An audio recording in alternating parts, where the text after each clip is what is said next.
taga-away ug bisan nga taga-adlaw ta sa balay magsining gitay. Dili na dahilan para mabag-o ang ako gugma sa imo. Kung manglood na gani ka, ako dayon kang lambingon. Ang ingon sa ubaning nga nagyud na ang magtiayon.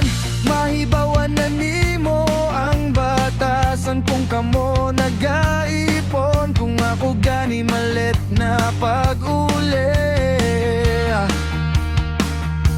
dili gyud malikayan nga na ay tadyak ug nay malutong gyud nga kusi. Usahay gani gusto na ko nga mudagan kung masuko. Kay naagay panahon, malupad ang mga gamit ug ang mga gusto nimo kung akong eet sa puwera. Diyos ko po, sigurado na agyo'y gera. Usahay gani hadlok na gud ko sa imo mo tapat. Dili na hinuon ko maka-eskorta kagabi, pero bisag nga nakagimahal gyapon ti ka. Ug ako para sa imo ra magkabali-bali man ang kabukogan.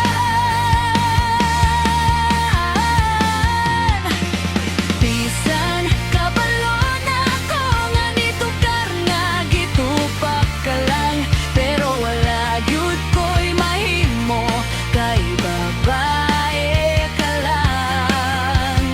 Bisag kita'y sakto pero magpapildi na lang. Ang mga babae gyud dili magpapildi ug uyon na lang. Mga rabay gud ba sakto sila permi Sila sakto, gingunahan nimo uyak pag-antos na lang.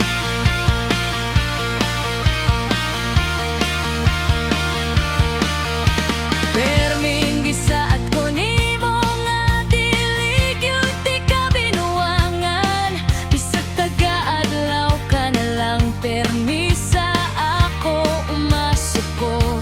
Bisag wala ko'y sala magsoko-soko lang kagkalit pasangin landayon. Kung anay kabet nga nagyud ka sa ako, grabe makauli. Kabalong naman ka ang dughan ko sa imo na bilanggo. Mga alom sa kong lawas halos na ihap na nimo. Bisan mura taga-adlaw ka nga nay dalaw, dili gyud ko musugot sa imo nga nay mo ilog. Tungod para sa ako kay panalagsaon ra ka nga babae. Sa imong pagtinaray ni samot ko nga nabigani. O gimahal ti ka bisan grabe ka mudi mo. Bisan nga tupakon ka kabalo ko nga pagkabuotan mo. Paghigugma ko sa imo dili gyud ni mabag-o. Bisan adlaw-adlaw ang pamahaw, puros ka suko nimo. Inga na lang ka magmahal, maong ikaw na ginabnormal. Dili lang nimo ipahalata, pero ako anang nahalata. Bisan kabalo na ko nga nitukar nga gitupak ka lang, pero wala gyud ko'y mahimo kay babae ka lang. Bisag kita'y sakto pero magpapildi na lang. Ang mga babae gyud dili magpapildi ug uyon na